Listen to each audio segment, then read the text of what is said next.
இல்லைன்னா ஓட்டு விழாது. இஷ்யூ இல்லாமல் தான் பாபா படப்படியை தூக்கிட்டு போயிட்டாரு ராமதாஸுங்கிறதெல்லாம் ஒரு இஷ்யூவே இல்லை. அவர் சோனியா பிரதமர் ஆகணும்னு நிற்கிறாரு, எல்லா தொகுதியிலும் ஜெயித்துட்டாரு. அப்போ ஒரு களத்துக்குள்ள வரணும்னா இஷ்யூ வேணும். அப்போ விஜயகாந்துக்கு இஷ்யூ இருந்தது. என்ன இஷ்யூன்னா டாக்டர் ஐயாவை கலைஞரும் புரட்சி தலைவியும் ஐயா ஐயான்னு காலில் விழுறது வட தமிழகத்தில் பிற சமூகங்களுக்கு பிடிக்கல. அதுதான் விஜயகாந்துக்கு இஷ்யூவா வந்தது. ரஜினிகாந்தே விரட்டின ராமதாஸை எய்த்து நிற்கிறான்னா இவன் சுத்த வீரன் தான்னு அவரை லிட் பண்ணாங்க.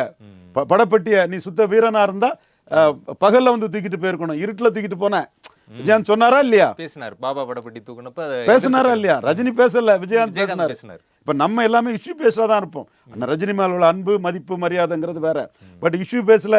அண்ணன் ரஜினிகாந்த் 2004 தோத்த இடத்துல சேலஞ்ச் பண்ணி பிற சமூகங்களை திரட்டி டாக்டர் தோக்கடிப்புன்னு சொல்லி தோற்கடிச்சு காட்டினவங்களை நம்மளும் 29.